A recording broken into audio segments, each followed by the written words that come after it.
Hi friends, I'm Lee, I use they, them pronouns, and I am back with another update on navigating cancer. So I know it's been a few weeks. I thank you all so much for your patience. I know some of you have reached out and asked how I am. So on March 28th, which was a Friday, we're 2 weeks past, I went in for surgery. It was scheduled for all day. Checked into the hospital at 5:30 in the morning. I had scrubbed my body inside and out. I had an amazing team of surgeons and nurses and anesthesiologists and just wonderful, wonderful people who took very good care of me.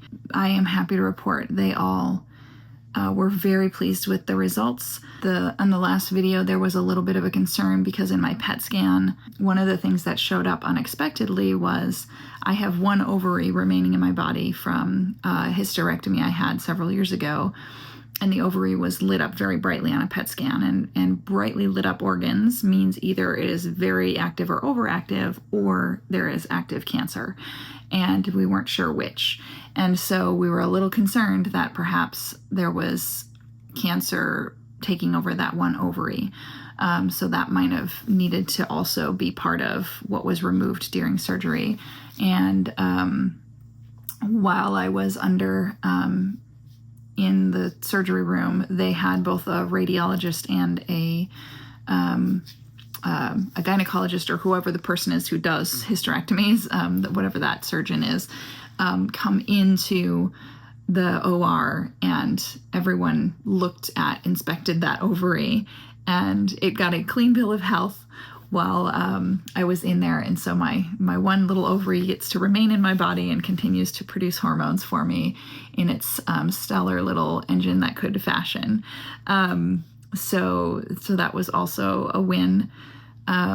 They took out a portion of my colon, and my colon surgeon confirmed that the things they're looking for was it really obvious that when we removed that section of the colon, that the portion we cut out, we were able to remove everything that was cancerous, and the organ that was left, the tissues that were left inside the body were completely cancer-free tissues. And what we pulled out, we could see clearly defined lines that the outer edge of what we cut out was healthy tissue, and all of the cancerous tissue was contained. And my colon surgeon was very confident that he removed everything cancerous from my colon. So my colon is now a cancer-free organ again, as far as what was a growing cancerous tumor. And the liver surgeon, and also he took out, my colon surgeon took out 20 lymph nodes. 13 of them were found to be cancerous, which they do the testing afterward, and they tested all 20 of those lymph nodes, and 13 of them were confirmed to be cancerous, which we knew a number of them would be. And so he feels very confident that he was able to remove all of the cancerous lymph nodes in my system. And the liver doctor took, I think, 15 to 20% of my liver. And he also had what they call safe margins. He was able to remove as little of the liver as was absolutely necessary. And also he could confirm, and in the test results afterwards, they could confirm that the outer margins of that was all healthy tissue. So there was no cancerous tissue left at the incision line. So everyone is very, very pleased and very excited about the results of the surgery. The last 2 weeks have been a little rough. I've had a lot of healing to do mentally, emotionally, physically, spiritually. When people have asked, I've said it's a bit like I got in a knife fight. I have 7 small keyhole incisions because it was a robotic surgery. So just a very small incision, so they could insert little kind of robotic arms in to do most of the work, which is much easier for a body to heal from. Very, very small incisions. And then just at the very bottom, kind of above my groin region, is like a 4-inch incision. So that's the biggest one, where they kind of like then removed all of the cancerous items from my body and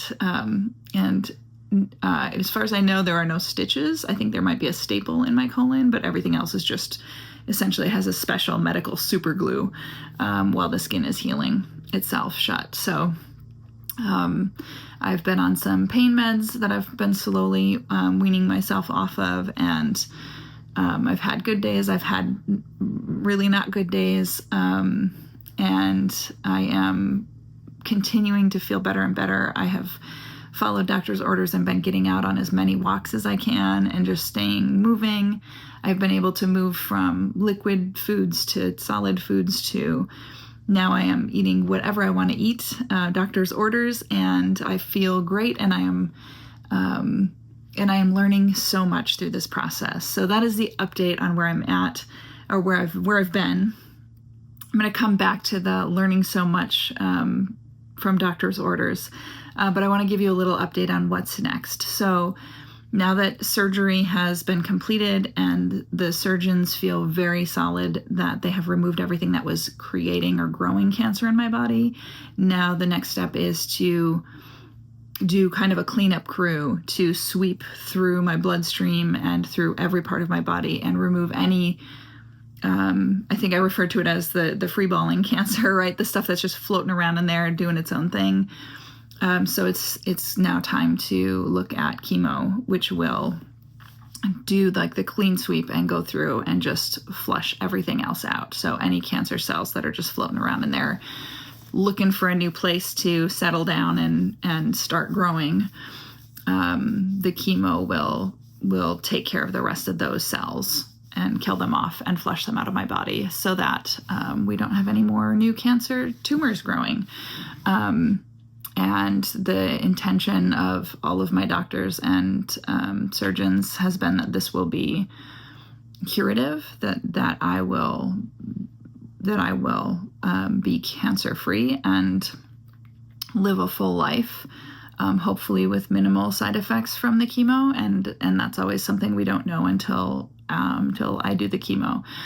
And so I'm just doing my best to hold hope and hold possibility for what this can look like for me. Right now, I'm scheduled to start chemo with my local oncologist in mid-May, but I also have an appointment this coming week to speak with an oncologist down in San Francisco at one of the bigger hospitals to just get a second opinion. And it's an oncologist who specializes in colorectal and liver specific, like the exact type of cancer I have is her specialty. So I'm going to get a second opinion from her and just confirm, like, is the cancer treatment that my local oncologist recommending the best plan of action? Is this what you would recommend? And if not, what do you recommend? And then we'll go from there. So if her second opinion aligns, I will continue forward with what's on the schedule. And if she has a different recommendation, I'm going to definitely go with that and just follow whatever the universe really kind of guides and puts in front of my path. Because so far, the universe has been immensely looking out for me and directing me and guiding me. And every time I trust and allow the universe to lead in this very wild and scary and overwhelming time, like, things work out and things I am taken care of and I am loved and I am safe. And so I'm just continuing to trust that this interconnected web of life that we all are together is working and is alive and is making sure we are all here for each other. And I'm trusting in that. And so as part of that, I just want to thank all of you who have been showing up for me in all the ways that you have. Every one of you has made a difference in my life, whether it's been a little text to just say, hey, I'm checking in, how are you doing? Or whether it's been you came and spent the night while I was recovering from surgery, or whether it was you were at the hospital with me, or whether it was you sent me a care package, or anything, everything no matter how quote unquote small, has reminded me that I'm not alone in this, and that I am loved, and that because of those two things that I am safe. It has been such an amazing journey and an experience going through this scary, devastating, terrifying experience, but learning so much about love and so much about community, and finding out how many people there are in the world who have big, compassionate hearts and who want to show up for me. And I'm so grateful to every single one of you in all of the ways that you have shown up and continue to show up. And so thank you. And with that, I want to shift into some new awarenesses that I've had since my last video, and as I've continued on this journey of navigating cancer. And one of those things is, as I was saying when I was talking about, doctor's orders have been like, now I can eat whatever foods feel good and do whatever movements feel good for my body. And his like admonition, or his encouragement was, just listen to your body. No food is off limits. No exercise or movement is off limits.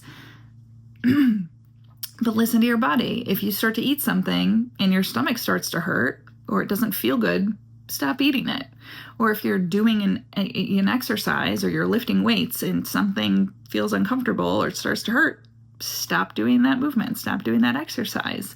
I've been really, really paying attention to my body in everything as I've been going through this. And I feel like this cancer diagnosis has just heightened my awareness and my sensitivity to how I'm feeling in my body, not just physically, but also mentally and emotionally.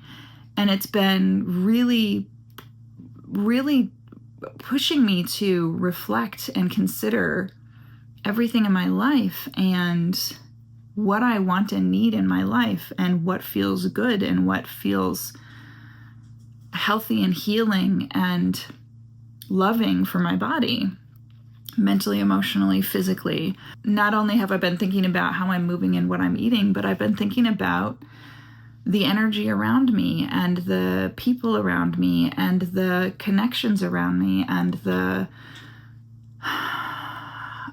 where I'm spending my time, and what I'm spending my thoughts on. And I've had to just continue to I've just allowed myself to continue to tap into how I feel when I'm with different people, and how I feel when I'm doing different activities. And I've continued to grapple with things that were not easy decisions to make, and continued to have to choose, on a very light level. Like, I love this crispy fried golden tofu, and the other night I was eating it, and it, like, as soon as I swallowed it, it hit my stomach, and my stomach was like, I don't like that. And I was like, loud and clear, got it. And so I was like, this might be just a right now thing, or this might be my body doesn't like it when it's fried with this, whatever the coating is, or, whatever the oil was used. And so just like, okay, loud and clear, maybe I don't eat this anymore, or at least I don't eat this right now. And in the same way, I've been really paying attention to, when I'm spending time with people, how am I feeling in my heart? How am I feeling in my body? And are those people that I should continue spending time with? And how much time should I spend with? And is it right now? And is it forever? And man, it's been really hard, but I am continuing to just listen to my body, and listen to how I feel in my body, and trust my intuition, because I know that as I go through, especially as I go through chemo and as things get harder, I cannot continue to put things into my body and into my energy and into my space that don't feel good, because I'm already going to be putting chemo into my body and into my space, and I'm going to not feel good. And I need to be so gentle with myself, and only put into my body and into my energy and into my space the things that are going to support health and healing and growth. And so I am working really hard to be as gentle with myself as possible. And I'm finding it's really hard sometimes to make those decisions, especially about people that I love and care about, to limit the amount of time or connection I have with people who I care deeply about, because it doesn't feel good to have that connection. And so I just want to put that out there, that sometimes letting someone go is a form of love, and it may feel selfish, and also it is not. If you're not doing it out of an intention to harm or in a malicious way, and you're doing it as a form of, I need to heal, I need to take care of myself, that's what you need to do. And continue to trust that if you are doing this from a place of love, that those people that you need to also take space from, in order for yourself to be able to heal, or for yourself to be able to grow, or just for you to be able to feel good for as long as you need to, even if it's forever, that if those people can truly see and hear and feel that, maybe not in the moment, but maybe someday they will be able to see where you were coming from, and that love, and that will be an opportunity for them to recognize that they can listen to their body, and they can say no to the people and the things that don't feel good for them, and they can grow and they can heal. So I just want to encourage you to also take this time to ask yourself, what actually feels good for my body? What actually feels gentle and kind for me? And to start asking for that.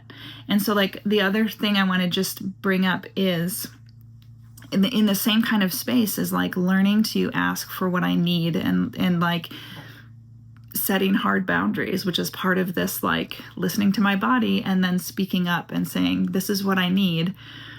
And I grew up in a family, in a community where setting boundaries was not accepted. I remember one time having a conversation with a parent when I specifically was like, we need to have healthy boundaries. And the response was, we don't have boundaries, we're family, like, there was not a healthy understanding about what boundaries means. And I've done a lot of work over the years to really understand, like, what do boundaries mean? What are boundaries? Why are they healthy? Why do we need them? And I've like learned, like, we set boundaries, and it's kind of like a fence around your yard, right? Like, this is my space, this is my body, these are my emotions, and this is inside of my yard. I get to decide who gets to come into my space and be close to me emotionally, spiritually, mentally, who gets to spend time with me, who gets to enjoy and share in my energy. And man, like, because of that environment I grew up in, it's taken me a long time, and I still struggle with setting boundaries and saying no to people, and or just asking for what I do want from people without feeling guilt, without feeling like I'm being selfish, or without being concerned that I'm hurting their feelings, because it's not what they want, and things like that. And so I've been recognizing, like, especially as I move into the chemo phase of my treatment, I am going to be potentially needing to ask for things because I literally cannot do them for myself. And I will not have the ability to even have energy to feel guilty about saying, I need food. I can't even walk to the fridge. I can't cook mac and cheese. I can't even make myself a sandwich. Can you just bring me some food and put it in my mouth? Like, I don't know what it's going to be like. And I have always been very independent and self-sufficient because I grew up feeling like it was inappropriate to ask for anyone to take care of me or do anything for me that I could technically do for myself. And so this is a very vulnerable, scary experience to have to say, can you do these things for me that I've always done for myself? And that I should be able to do for myself, and just like putting all this shame and guilt on myself. And so like I've been refreshing myself on like the healthiness of boundaries, and that guilt is not a necessary component of boundaries. Boundaries are good and healthy and actually are another form of love, because I'm letting people know who I am and where I stand, and then they know how they can relate with me in a way that lets them know they love and respect me. And I just like, there's another component of boundaries that I have reflected on some more lately, and this is kind of goes back into that guilt thing, and that is, not only does that boundary, that fence around me, let other people know what's allowed in my yard and like what I'm okay with, that boundary keeps me in my own yard. Because as someone who grew up in a family where boundaries weren't allowed, I was also expected to get into other people's yards and clean it up for them. Like I was responsible for how other people felt. I was responsible for their emotional state. And I needed to make sure that they were happy. And if they weren't happy, I needed to fix it for them. And that is equally unhealthy. That's what we call codependence. And so I've been really reflecting also on like, especially now, this is going to be a really good opportunity for me to practice remembering my boundaries, remembering my fence. This is my opportunity to stay in my own yard. I will not have the capacity to go check in and be like, I know I just asked you to cook some food for me. Is that okay? Are you okay? Did I offend you? Am I like, are you upset at me? Like I will not have the energy to be able to expend to manage other people's feelings while I am literally struggling to live through this treatment. And so I'm like, this is going to be a really, really good opportunity for me to build that muscle of staying in my own yard, of just taking care of my own emotions. Do I have what I need? Do I feel well? Have I asked for what I need? Have I clearly communicated how I'm feeling? Have I let people know what I want or need, and then stopped there? That's my fence. How am I feeling about what's inside my yard? If they need something from me, it is their responsibility to tell me I need something different. And then I get to then respond back whether or not I can fulfill that, right? And if I cannot fulfill that, I can say honestly, I can't do that for you. I don't have to have guilt about that. I can honestly say, and then they get to decide what they want to do with that request they have. But when you live in an environment where there aren't boundaries, or there are expectations that you should not have boundaries and you should be in other people's yards, it is really hard to live in a space with boundaries without guilt. And so I've been working very hard to prep myself, because I really want to take this opportunity when I absolutely cannot have guilt and absolutely cannot own other people's stuff and absolutely will not have the energy to be in other people's yards, so that when I overcome cancer, when I'm on the other side of this weeding of my garden and I'm living my life without cancer again or anew, I want to have built this muscle up so that I don't return back to getting into other people's yards and crossing other people's boundaries to take care of their emotional needs, because that is not my responsibility, and it never should have been, and I don't want it to be again. So those are the things that I am pondering, learning on. I would love to hear from you if this resonated, or what your thoughts are about boundaries and fences and listening to your body and trusting your intuition. I'm here learning, trying to learn, trying to grow, and definitely in the process of healing. So if you have thoughts that have come up for you, I would love to hear them. All right, my friends, I love you. Until next time.